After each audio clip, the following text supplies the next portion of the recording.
I would say the Allen Valleys represents a unique part of the country where we still have elements of the wilderness. We have a huge historic legacy in terms of the way the landscape has been changed over the years. Our community is remote and scattered,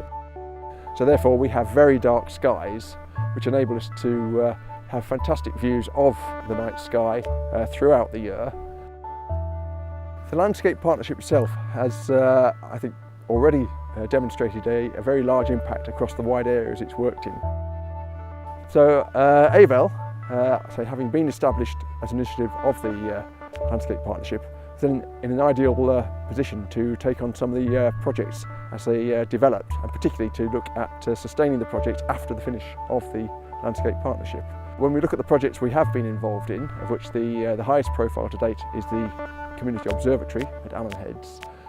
We've looked at the Growing Together project at the former First School fields in Allendale, where again AVEL was an ideal vehicle to transfer that asset into community ownership, which wouldn't have been possible otherwise.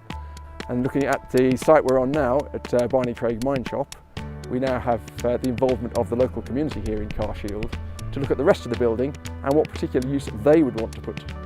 for it. I would hope that AVEL will be seen initially as an enabling